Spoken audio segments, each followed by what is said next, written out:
Before the tide turns, find your way.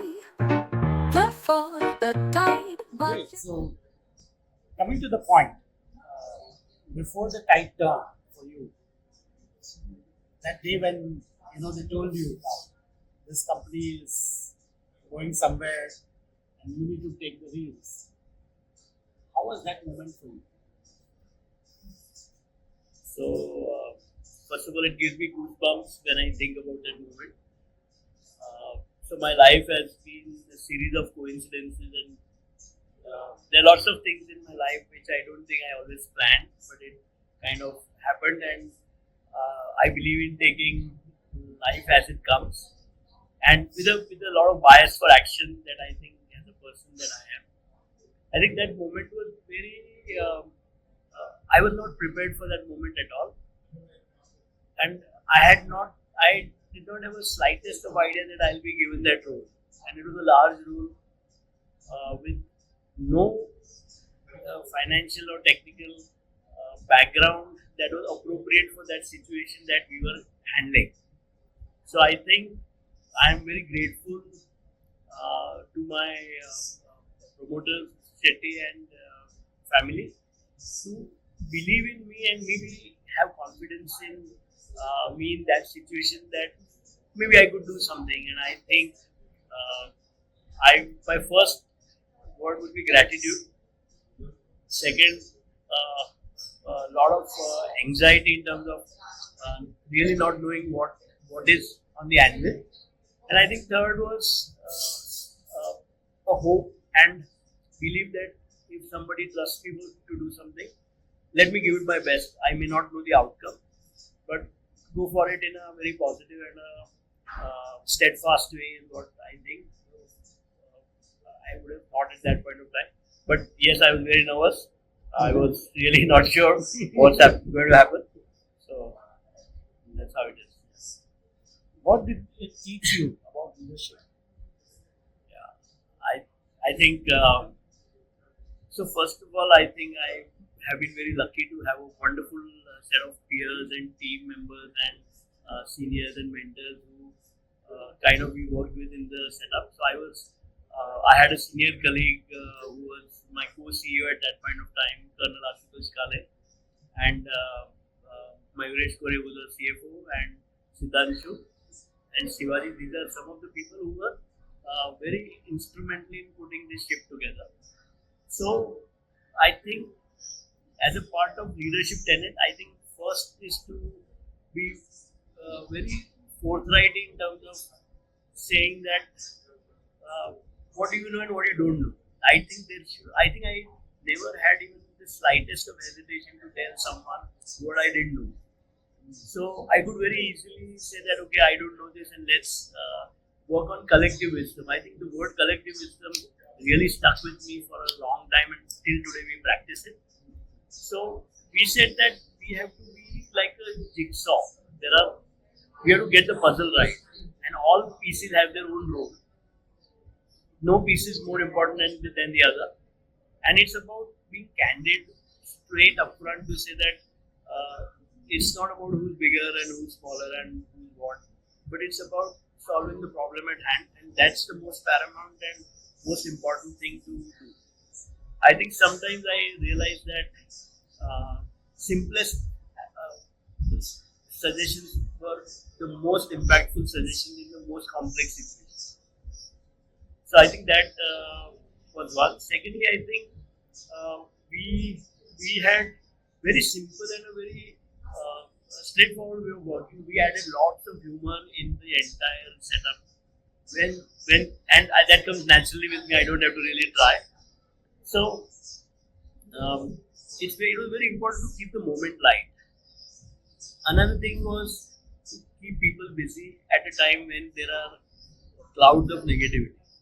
We have to be very sure that idle minds become devil workshop situation has to be completely avoided. So during COVID time, when people were at home and our business was very severely impacted because of our nature of our business being theme parks, entertainment parks, water parks, social distancing was an absolute enemy. and people were at home with the feeling that company will shut down anytime and there will be maybe um, uh, no source of income for so many people. So we kept on doing something or the other. We kept on having discussions every week. Some of the time, I also did not know what the agenda would be, but we will have a very free flow conversation. What it kept doing is to start giving some focus to things, and so many good suggestions came in, and it almost became like a think tank which kept on building a bank of ideas, and we kept on working slowly and steadily, step by step. And I think it really was a fantastic effort from the team. We created something called as quarantivities.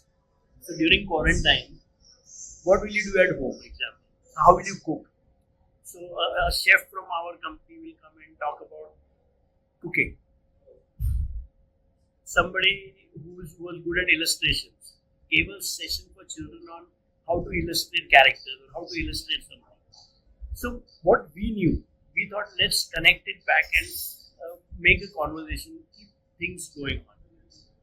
Similarly, during these sessions, we got some ideas to generate revenue during the no revenues situation. So we kept on doing lots of flash sales, lots of activities which kept the lamp burning. We were completely out of cash and we had severe difficulties. But I think every suggestion, every drop made a big difference. So I think that was the second, I would say, is to be more. And I think the grit is very important. At the end of the day, you have to make sure that you don't give up ever. And whenever you think you have to, it's done and you are not going to make it happen, again, don't give up. So just see it through the day, take each day as it comes. If you worry too much about outcomes, you lose the match. So don't focus on the scoreboard, just focus on the ball that's coming to you. Try and hit it as hard as you can, or try and do what best it has to be done with. Don't get walked down by, oh yeah, duck or hit a six, whatever, or leave the outside the off stump, whatever that may be the situation. Just don't look at the scoreboard and worry. I think worry is the worst thing that can happen in such situations. So, yeah. Amazing. So let's zoom out a bit. I have known you since now 28 years. You started with brick and mortar, and then you went into e-commerce, and now into experience.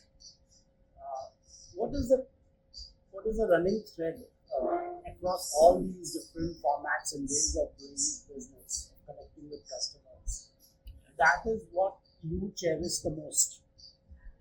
What is your spark? What is your vessel? What is your storm? And what are the new horizons? So, great question. So, two things I think run parallelly and common when it comes to all my formats. One is I have always dealt with customer insights become very important.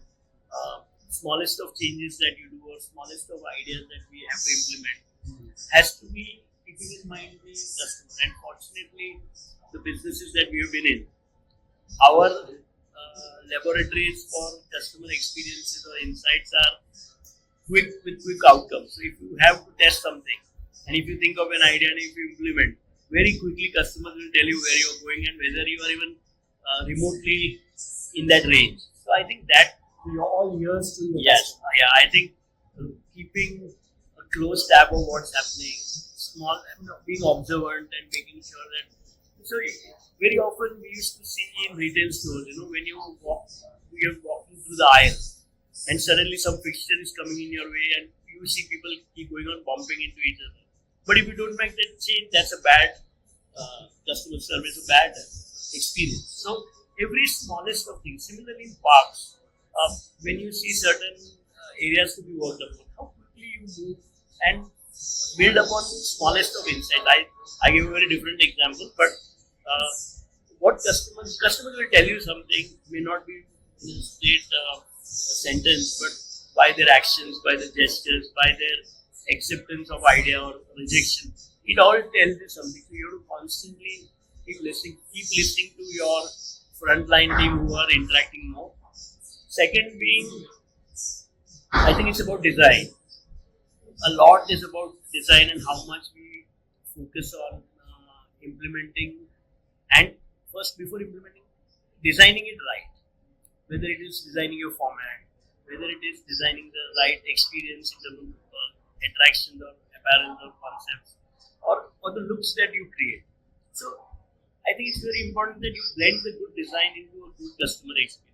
So if your journey is right, the path of implementation will fall in place. And like they say, if you sweat in peace, you bleed less in war. So more Certain peace, sweat in the peace time, then you bleed less in the war time. you will bleed less in the war. This is something. And I've seen you have actually faced the worst of the wars, especially your last role as a CEO. Now, if you were to be for 10 minutes with a founder who has undergone the same experience before, or he's facing the storm of his life, what would be your 10 minutes talk to him based on your experience? So first of all, I have been a very fortunate person with two great sets of founding teams. The outgoing founders or the new founders, they both have had a very different style of operating, and they are great in their own way and in their own space. So to the outgoing promoter, I think one of the things that happened is that when you build something path-breaking, when you do a greenfield project with no real benchmarks existing in the Indian landscape, I think it's about how do you time the innovation, how much do you give out at that point of time in terms of projects. So I think commercially, capex to market readiness to keep the I would say keep the attractions coming in, keep the excitements going on. That becomes a very important thing. And how much money you put at that point of time, what structure of what structure of funding, and a project like the theme park and entertainment park is an infrastructure project. It cannot be seen as a standard project. And another thing I think, and my founding promoter, whom I really respect from my heart, also knows that you cannot assume the responsibility of the government. You cannot make roads, you cannot make many things. Those have to come from the government, and we build good paths. And that's how the collaboration or the planning or the design has to be. So it has to be a collaboration, whether it's with government or with your competitor. Actually, you acquired a competitor. No, the competitor acquired you. unfortunately. and very frankly, that's where I think the Malpani Group's approach, being so humane and about treating an acquisition like a merger, I think it spoke volume of the family in terms of their values and how they treat people. And I think something like that is what people love and people get valued. I think that's an amazing trait, and they are very good in financial acumen. They think about viability so well, and they also make something nice, but they will always think how much at what time. And I think vision with this blending, I know it's a holy grail suggestion, but I think that's what I would try. And So that is one line that you will give to the founders. yeah, I think my one line would be, let's look at the readiness of the market. Let's their ability and willingness to pay for a concept and stagger it in phases so that Before the time, so just before the tide turns, you have to be, it's very important. Sometimes people say that, oh, I achieved this or I did this, but sometimes we all may be riding the wave. So we can never be stronger or bigger than the wave. So you have to respect the wave and catch on to your board and make sure that don't do any monkey business. Just stay afloat. Amazing. Thank you so much for your time. My pleasure. Thank you so much for talking to me. Such a pleasure. And I think the book, Before the Tide Turns, is an amazing thought and one should read these 4 steps here. And I think it's not just for one business or 2 businesses. I think it's a very universal, great concept. And wish you all the best. And I'm very happy that I have this book with me and I'm going to make use of it. Thank you so much. Thank you. Thank you.